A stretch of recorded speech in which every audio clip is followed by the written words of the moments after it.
Hey, we're here in the video store. Ooh. The video room. It's not actually a store, is it? It's Can people no, come down here and buy no, stuff? it's not a store. But we're going to talk about public domain movies, and mostly we're going to talk about all the different editions of these movies, all the different releases. Like if a movie's public domain, it gets released by like every company that there is. Every video Yeah. distributor wanted to put it out because they could. It was Yeah. legally allowed. Mhm. So, And you end up with all kinds of different artwork on the covers, and that's where it's really funny to maybe we're gonna play like art critic a little bit and make fun of some of these what is that? Hollywood movie greats. Oh, that's Good Times. Good Times video. That's a classic. And what do you got here? Oh, this is one of mine actually. This is the first time I saw Nosferatu. It was actually this tape right here, and as you can see, it's a really lousy cover, isn't it? It's like a pea green kind of color. Yeah, I mean, it doesn't even show anything from the movie. Yeah. It's like this cover here is just like they had a generic thing, and this is from Cartes Video Communications. I think that's how you say it. But one thing I have to say about this version is that with silent movies, they always have different, musical scores a lot of times. And this one they took from some old like stock horror music that fits really well. And I have to say, like, the music in this version I think is the best score to Nosferatu. Oh, yeah? Even though it's not one of the actual like official scores Right. that used to, play along with the film, but this It fits it well. It fits really well. This is a great score to Nosferatu.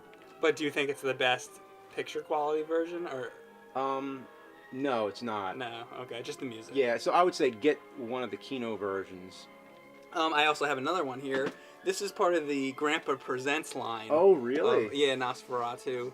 These were made by Amvest Home Video from Rahway, New Jersey. Grandpa likes it raw. Yeah. That's the way we like it, raw. What was neat about these was there would be an intro by Grandpa Munster on the tapes, but he would always give it a rating, kind of like Joe Bob. And you can see on the back of them, he gives Nosferatu 3 bats. How about The Terror? Okay, well, first of all, we have one by Viking Video Classics. And what do you think of this picture they have there of Karloff on there? Look at this. Look at this. Okay, so it's on both sides too. Yeah. Look at this. Now, what do you notice about that picture? Well, first of all, it's a very young Karloff. Yeah, and he's like old in The Terror. The Terror was made in 1963, but this is a picture of Boris Karloff from like... It looks like the 20s Like- or something. Yeah, it looks younger than Frankenstein. Maybe it's from... That's like his high school photo. Yeah, I know. Maybe it's from Criminal Code? Or Yeah, what? it seems like around that Maybe, era, yeah. I'm not sure exactly, but this is my first time seeing this. Mike just brought these Yeah, tapes over, these so are I have not even seen these. But now we have another one by who did this? This is Transatlantic Video from New Jersey, of course. Now look at this cover. That's awesome.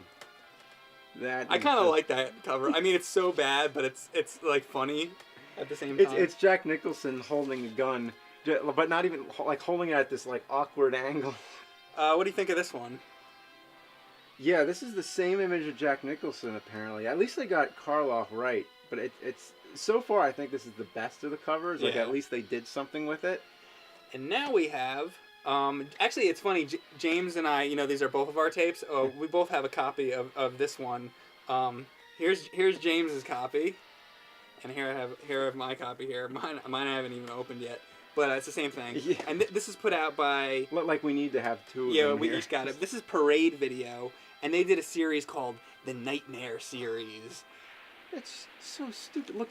Look at the side. It just says Nightmares. Yeah, that's really annoying. Like when I have it on my shelf, it's like I don't know whether to put it under N or to put it under T. Well, how do you know what movie it is until like You don't. If you have it on a shelf, you have to take it off to see what it is. That is not convenient. Also, what is this going on with the red slipper?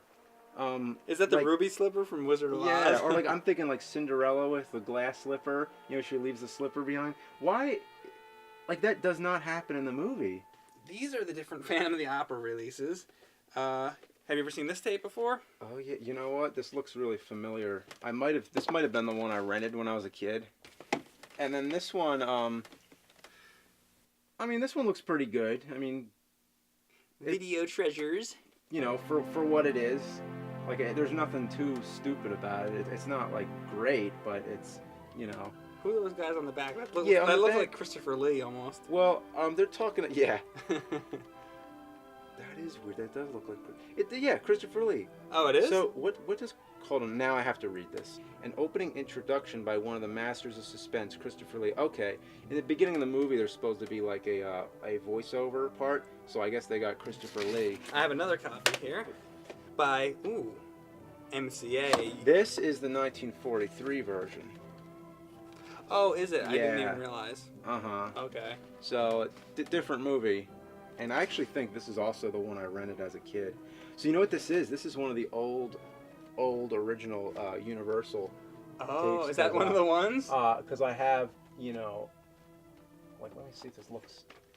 Oh, you know what? It looks very similar though. Yeah. Oh, it's like this is the first release and this is the second release. I guess. Yeah. This is what we're no, talking no. about, Actually, hold them both there. Yeah. This was the second release. So basically, what we have here is 3 generations of MCA Universal. Yeah, Universal. exactly. So this was the first release in 1987. So these are the ones that I rented when I was a kid. These are the ones that came out, you know, in the classic collection. You know, the Universal Studios Monsters Classic Collection. Classic monster titles you could sink your teeth into. And then this is like the newer. This is the last time they released them on VHS. This must have been in 1999. Yeah. So I'm pretty sure this is the last time. Wow, so that's the full spectrum right there. Yeah. So now we're into the 1943 Phantom. Yeah, actually, I didn't realize that was the 43 Phantom. So that's not PD, by the way. Yeah. Oh, that's the one that Universal always releases. Universal has strangely never released the 1925 version, and I guess that's because it's public domain. They just don't bother. So yeah, and like just recently, like we watched, I think it was this one, the Good Times Home Video, and the quality is like what you'd imagine, just like black and white. It's like on an old VHS tape. But they just recently released the Blu-ray of Phantom of the Opera, which it does have the color tinting. Which James doesn't seem to like very much, but I like it, and I think they did a really good job with it. I think at least it's... Oh, it depends on the movie. With the color tinting on the Cabinet of Dr. Caligari's look good. Yeah, but, I think that the color tinting on this looks really, really good. You've yet to check it out. I got to show it to you, but I think that's a great good. way to do a video, right? First, we're going to talk about it, and then we're going to watch this stuff later on. Well, I've seen it, and I think it looks really good, so I would recommend getting the Blu-ray. Also, speaking of the Phantom, I'm going to show you 2 versions. This is a DVD version. This is the Milestone Collection, and this is released by Image, and this is a really good one. This has the 1929 restored version. I didn't know about this. Yeah, reading off the back here, it has lots of bonus features on it. This one's really good, and then also this one. I like this picture with the 3D glasses. Yeah, exactly. Like this one is in Shadowland released this, and they do a really cool magazine. And they sent me this one. Yeah. So this is they have the 3D version of it. You can watch with the red and the. Is that blue, what you did the internet view with? It was Slimer on the front. Yeah, that's right. Yeah. Okay. And they have comparisons between the 1925 and 1929 versions where there's actually like the scene where she takes the mask off. There were 2 takes of that, and there's like you see different versions of it, and also they have a sound version on here where they dubbed in the voices. I want to check this out now. Yeah, it's actually this is really interesting. So between this and this and this Blu-ray that you're talking about, there's some pretty interesting Phantom. But none by Universal. They don't even touch it. Okay, so next, let's take a look at White Zombie. All right, this will be interesting. Now, again, James hasn't seen these yet, so I just want to get your reaction on these. What do you think? White Zombie. Boom, show it to them. Okay, so this one, It's what it is. I like how a lot of times with these. It's both, by the way. Again, it's probably that same company. Yeah. Anyway, what they did with this one is, the same thing they always do. They just take a picture from the movie and they don't really. At least this one's a picture from White Zombie. The other one was just a picture of like Boris Karloff when he was like in high school or whatever. Yeah, you gotta give it credit for that, but it's tasteless with the dots all around the lights. Really bad. It's just. You know what they were kind of going for though? I think that's the kind of movie lights. Oh, movie lights. Oh, The okay. marquee. I was thinking like the like sprocket holes in the film. Maybe. Like, they don't integrate the picture into the thing. They just have a placeholder where every single tape, they just slip in a different image in there, and, it's what it is. It sucks. All right. What do you think about this one? What the fuck? What the hell? Okay, look at this. This does not look like Bela Lugosi at all.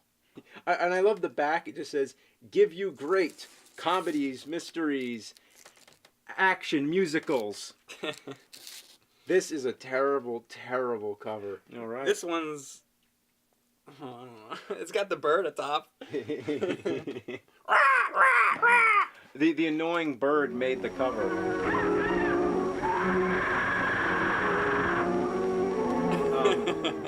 So this one I like the most so far. Actually, the artwork on the backside, that actually does look like him. Yeah, and this part here too, I know what part in the movie that's from, that expression he makes. Now, another series that, well, I thought was public domain was some of the Godzilla movies because of this reason. They had a bunch of the Godzilla versus Megalon movies came out on VHS. You see all these? See all these Godzilla versus Megalon releases there were? But then I found out it actually isn't public domain at all. I think the thing is, Toho actually owns the rights to it. I think that there was just a lot of confusion about it. Like, oh, is this public domain? Is it not? And a lot of companies thought that it was public domain, so that they released these tapes. But why did that happen so often with Godzilla versus Megalon as opposed to all the other? I don't know. I honestly, I wish I knew the whole story, but I just know, all I know is that there was a lot of confusion, and I don't think that they were supposed to release these, but eventually I think some of them got pulled.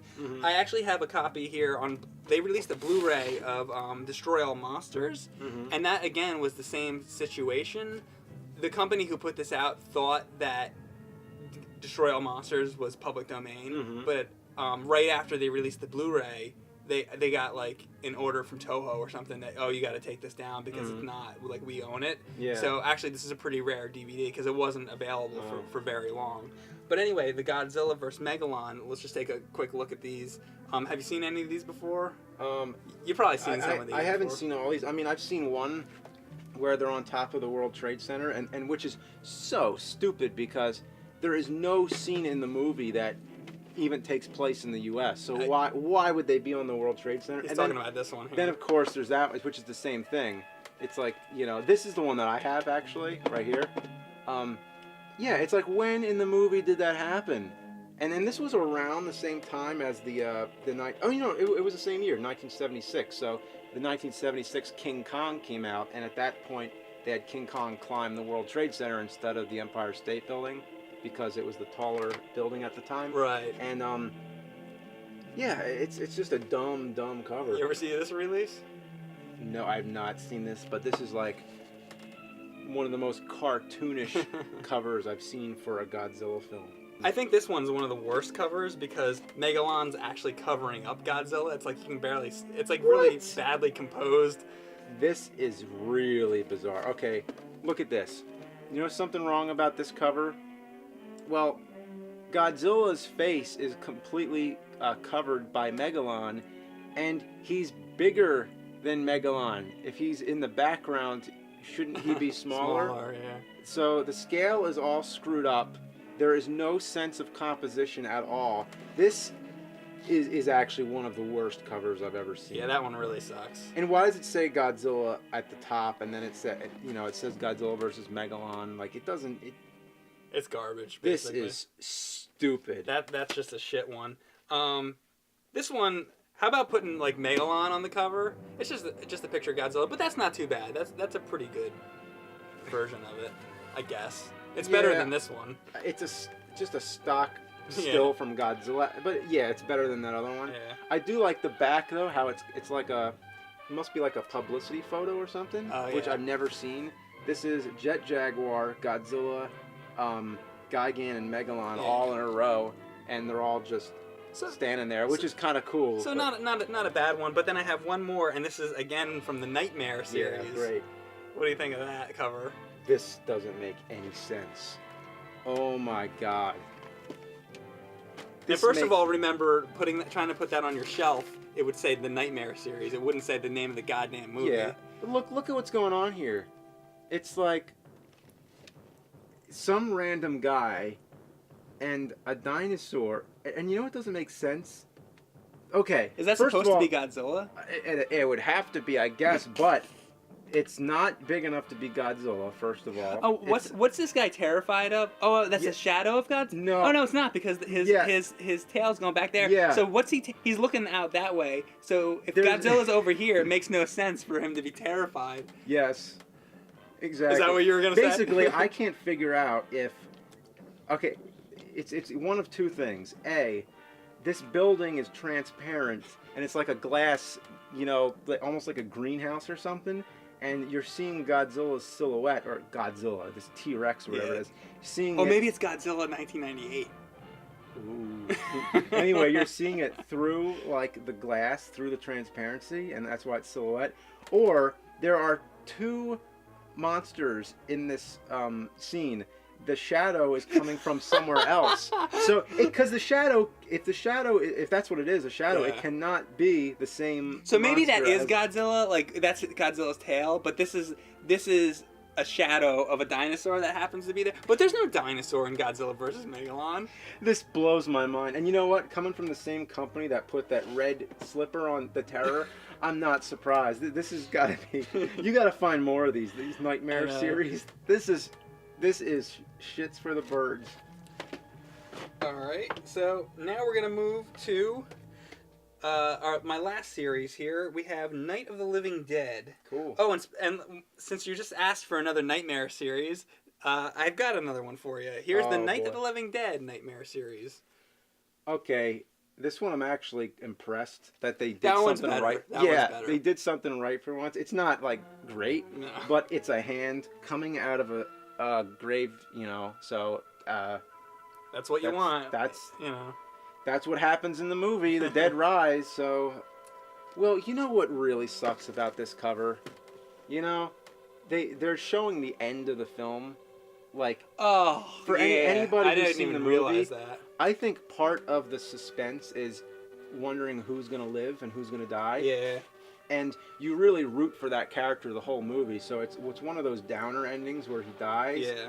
And he's mistaken for a zombie because they're just shooting everybody they see, and they just ruin it with the cover, because now you know what's gonna happen, and the back is better. I would have said use this image for the front, and just don't use the other image. So they ruined the movie basically. That sucks.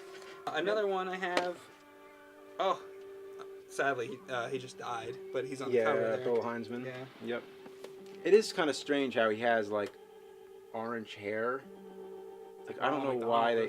Like, if you're going to colorize the image from the film, make it look good. Yeah. But, okay, here's another one. This is another Good Times.